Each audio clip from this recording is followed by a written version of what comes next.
So, what is up guys? This is LMD and welcome to Unboxing Serye. Di ka pa nakasubscribe sa channel natin? Hit mo na yung subscribe button para updated ka sa mga susunod nating i-upload. So, ngayong araw, meron tayong i-unbox na bagong pyesa dito. Yan. Mainit-init pa galing Taiwan. Siyempre, ito soundcheck na rin natin siya mamaya. So, yan. Introducing the G-Racing Power Pipe.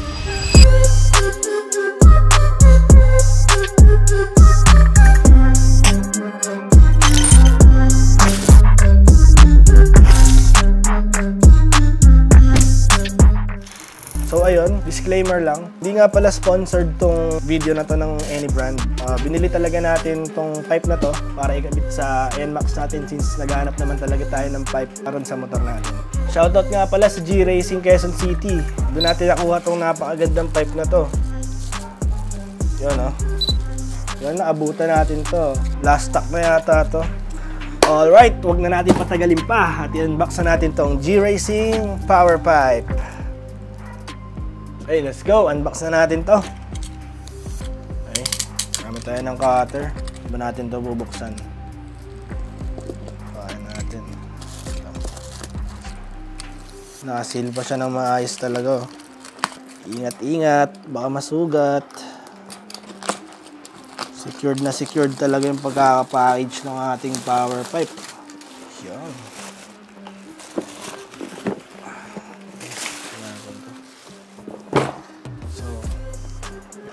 Box pa lang ng G-Racing, oh. Quality na. Diba? Kita nyo naman. So, yun pala natin to for only 7,500 SRP. Yung kinuha nating version ng G-Racing Power Pipe is yung stock to 185cc. So, yun. Pwede to sa kargado. If kargado yung motor nyo, pwede rin siya sa stock. Quality yung packaging ni G-Racing. Sabi natin ito konti. Unang-una, ang pipe mismo. Canister itself. Yun, nakahiwalay nga pala yung ano niya, yung canister niya dun sa pinaka tubo.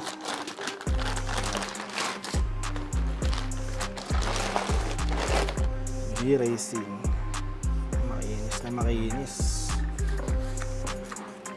So, yun, titanium na rin yung tip niya. May logo ng G-Racing na naka-print. Ayan, next tayo. Ano pa ba laman ng box nila? Next, yung pinaka-elbow niya.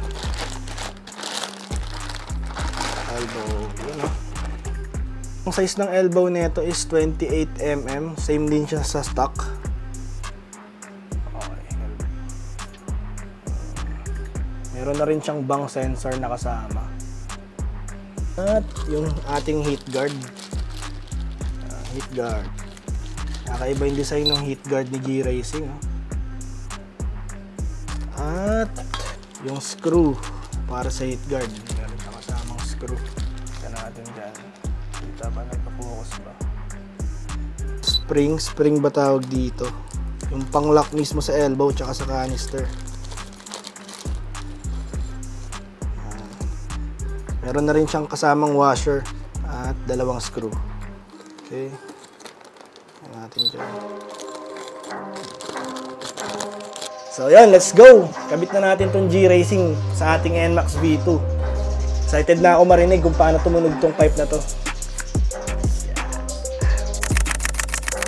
So, kabit na natin tong G-Racing exhaust pipe na to para matest na rin natin. Let's go! Gamit tayo ng 12 para dun sa nut niya sa ilalim. Gamit tayo ng 14 na T-wrench para dito sa bolt sa may swing arm.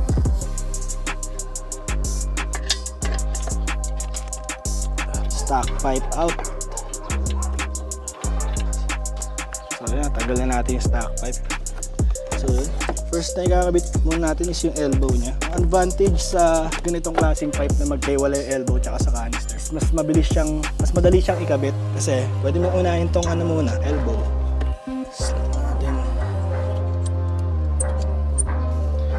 natin bibirahin ng 12. Next na ikakabit naman natin is yung mismong canister niya. Slip on lang siya, ganyan. Shoot na ba? Shoot niyo muna lahat ng bolt niya bago mo siya iikutan. Next na kakabit natin is yung springs. Pwede na kayong gumamit ng long nose dito. Hataan nyo lang ganyan. Ayan. Okay na siya. Sound check na natin.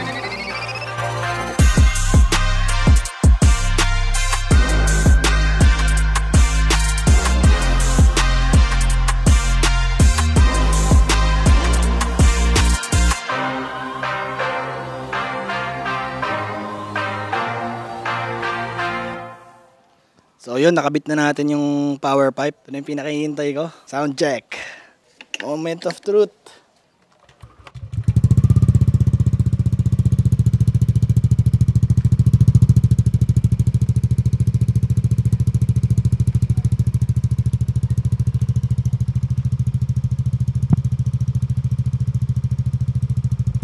Mabacktone siya.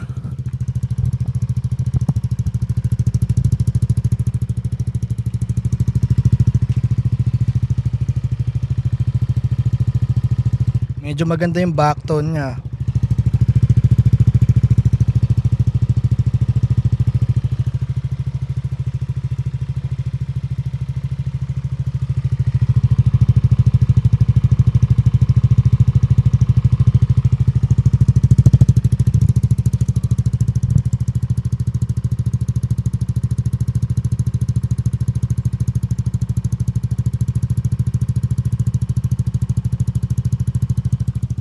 Test naman natin siya i-rev.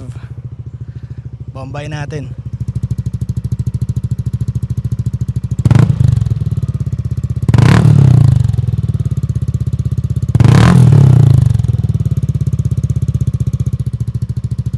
Suabe, no?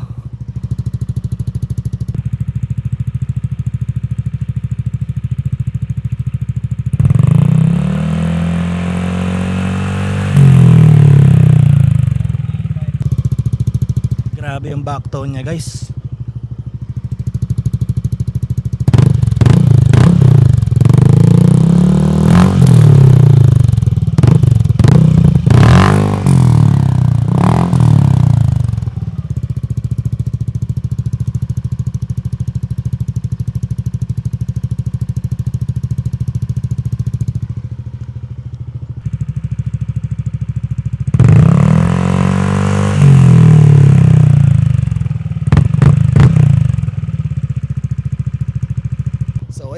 Back to the studio. So ayun lang guys, if nagustuhan nyo tong pipe na kinabit natin, comment lang kayo sa comment section. And please, like nyo na rin tong vid. Salamat sa panonood and stay tuned lang sa mga next content na i-upload natin sa channel na to. Once again, this is LMD. Ride safe and peace out.